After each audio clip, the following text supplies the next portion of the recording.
నువ్వు సింబాలిక్ చెప్పినా అర్థం చేసుకోలేకపోయాం. బాబుకి ఇవ్వండి. బాబు ఒకేందుకు? ఆయనకి అన్నాడుగా, అందుకని చెప్పు. అయ్యో, మీరు వచ్చిన కార్ కేసు ఇందులో ఇరుక్కుపోయాయి. అయ్యో ఇరుక్కుపోలేదు సార్, మేమే ఇరికించాం బాబుకి గిఫ్ట్. ఏంటి కారా? ఎందుకు బాబు? 5 లక్షల కారు బహుమతి. చెప్పరా. ఏమండి, 150 రూపాయల బొకేలో 5 లక్షల కారు గిఫ్ట్ తీసుకునే రేంజా బాబుది? అంగపార.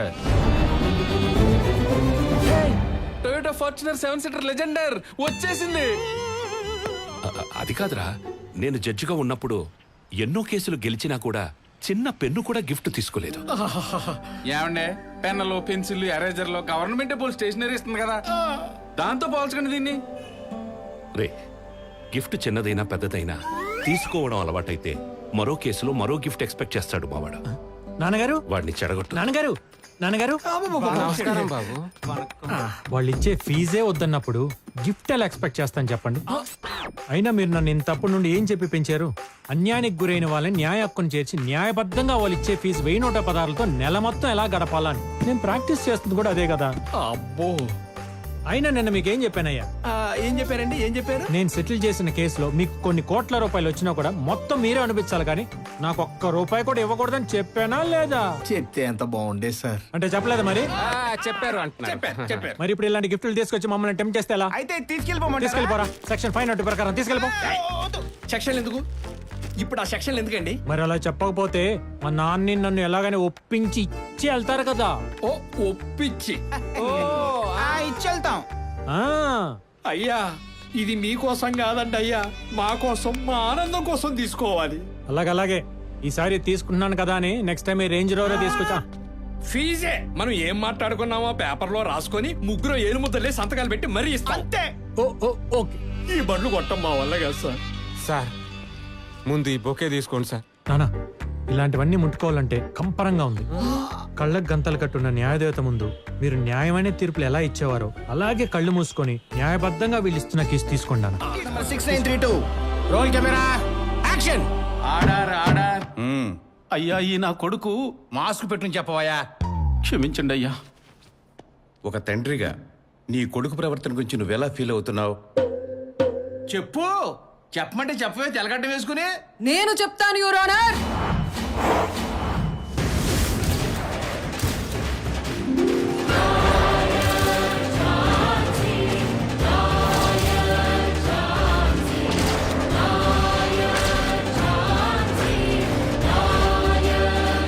Lawyer Jhansi,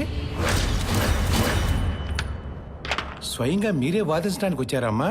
yes my lord, నేను వచ్చింది వాదించడానికి మాత్రమే కాదు, ఆ తండ్రి మనోవేదన్ని సేమ్ ఆయన చెప్పినట్టే ఆయన క్యారెక్టర్ లోకి వెళ్ళి మరి ఆయన ఎగ్జాక్ట్ ఫీలింగ్ ని ఒక ఫ్లోలో ఆవిష్కరించబోతున్నాను. అయితే కూర్చుని వినొచ్చా? Yes, please proceed. కూర్చోండి. అయ్యా, మేం నడుపుకుంటుంది కిరాణా షాప్ అయినా కష్టపడి వీడిని న్యాయవాదిని చేసింది 10 మందికి మంచి చేసి శబాష్ అనిపించుకుంటాడని, కానీ ఫీజులు వద్దంటూనే గిఫ్ట్ల రూపంలో వాళ్ళ రక్తాన్ని తాగడానికి కాదు. సరే, తాగేశాడు, డైజెస్ట్ అయిపోయింది. ఇప్పుడేంటి? అందులో నీకు వాటర్ రాలేదనే ఏంటి? నాకొద్దు యువర్ ఆనర్. ఆ కలుషితమైన డబ్బు వద్దు, వీడు వద్దు, వీడు పిలిచే నాన్న పిలుపు వద్దు. ఇక్కడ చూడరా, నాకు వీడికి విడాకులు ఇప్పించేయండి. తండ్రి కొడుకులకి విడాకులా? చిరాగ్గా. ఎస్, అవిచ్చి ఇచ్చి ఇచ్చి. డైలాగ్ మర్చిపోయినట్టుంది, కట్ చెప్పండి సార్. చెప్పేదానక్క, ఈ ఫాదర్ అండ్ సన్ ఈ సంబంధాన్ని ఫాదర్ అండ్ సన్ సంబంధాన్ని శాశ్వతంగా విడగొట్టేయండి. నేను చనిపోయాక వీడి నా శవాన్ని కూడా ముట్టుకోకూడదు. ముట్టుకోడు. అయినా నీ డెత్ ఇంకా టైం ఉంది కదా, అప్పుడే కంగారు ఎందుకు? లేదు యువర్ ఆనర్. లేదు యువర్ ఆనర్, నేను ఆల్రెడీ హార్ట్ అటాక్ తో ప్రిపేర్ అయి కొట్టుకొచ్చా. మీరు తీర్పు చెప్పిన మరుక్షణం విని చచ్చిపోవడానికి నేను రెడీ. డైలాగ్ లేపాక నువ్వు చచ్చిపోవచ్చు.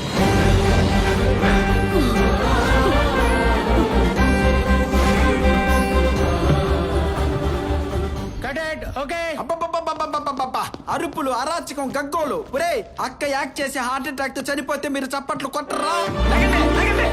వాట్ పర్ఫార్మెన్స్ అక్క. కొబ్బరి తాగు సూపర్ సూపర్ మేడం. ఇంక ఈ పాత్ర 2 తెలుగు రాష్ట్రాల ప్రజల గుండెలు అలా ఉండిపోతుంది.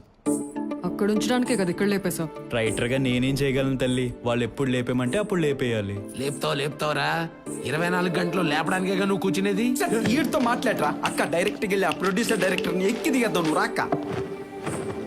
వచ్చేస్తుంది 4 సార్లు నగర బహిష్కరణ ఇక్కడ రాణి. మనకు భయమేంట్రా? ఏ ప్రొడ్యూసర్ ఏంటిది?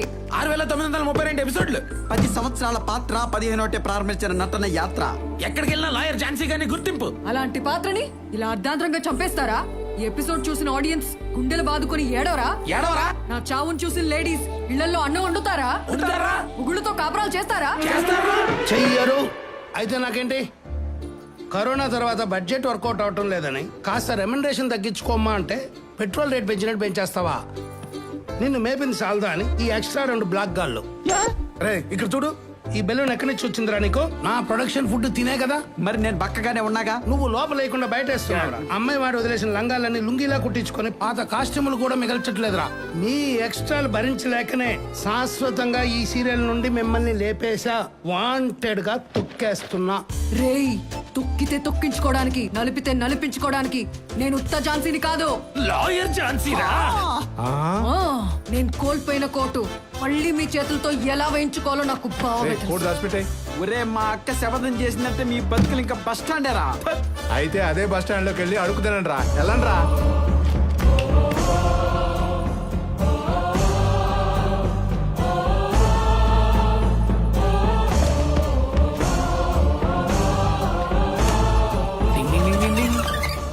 అలా 48 ఫ్రేమ్స్ లో ఫీల్ గుడ్ ఆర్ఆర్ తోటి వార్నింగ్ ఇచ్చి ఇక్కడ డైనమిక్ ఎంట్రీ ఇచ్చాం.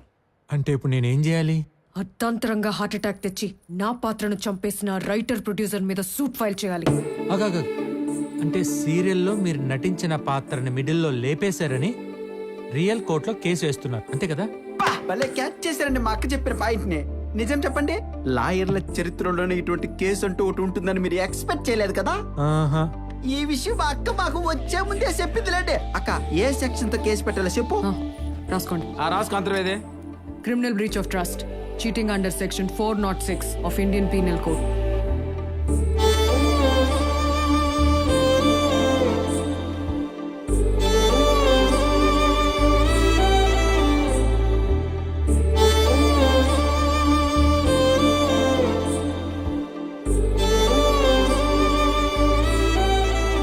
వాళ్ళు ఉద్దేశపూర్వకంగా నా పాత్రను చంపి నాకు రావాల్సిన ఇన్కమ్ ని నాకు రానివ్వకుండా నష్టపరిచినందుకు ఐపీసీ 500 ప్రకారం అండ్ ఐపీసీ 503 ప్రకారం మానసికంగా శారీరకంగా. ఒక్క నిమిషం. ఏంటి అరాచకం? సెక్షన్లతో సహా లాని అవ్వలీలుగా నవ్వులు ఊదేస్తున్నారు. అక్క లాయర్ క్యారెక్టర్ చేయడం కోసం లానే చదివింది. She's BA LLB. Wow. Doctor పాత్ర ఇస్తే ఎంబీబీఎస్, పోలీస్ క్యారెక్టర్ ఇస్తే ఐపీఎస్. హీరోగా తీసేస్తున్నారు. ఒకసారి ఇలాగే పని మనిషి పాత్ర వస్తే 10 ఇళ్లలో పాచి పని చేసి కెమెరా ముందుకు వెళ్ళిన క్యాండిడేట్ ని నేను. ఓన్లేండి, ప్రాస్టిట్యూట్ పాత్ర ఇవ్వలేదు. మ్యామ్ ఐఎమ్ సారీ, మీరు తప్పుగా అనుకోవద్దు. నా ఉద్దేశం అది కాదు. మీ గురించి మొత్తం అర్థమైపోయింది. మీ కేసును వాదించే శక్తి మా లాయర్ల జాతిలోనే ఉండకపోవచ్చు. నా మాట విని మీ కేసును మీరే వాదించుకుని మళ్ళీ వాయిదాలు పడకుండా సింగిల్ ఆర్గ్యుమెంట్ లో గెలిచి డైరెక్ట్ గా టీవీలోకి వెళ్ళిపోండి. ఆ పని చేయండి. అక్క ఈ పొడుగు లాయర్ పొల్లు పోకుండా కరెక్ట్ చెప్పాడు గానే, వీళ్ళ వల్ల కాదు. మనం కోర్టులోనే జడ్జి ముందు దద్దట్లాడిద్దాం పదా. అంతేనా? అంతే.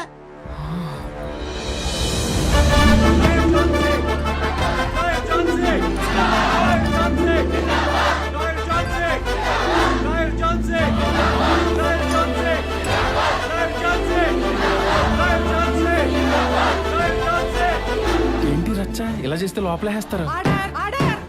పైకి అక్కొచ్చింది.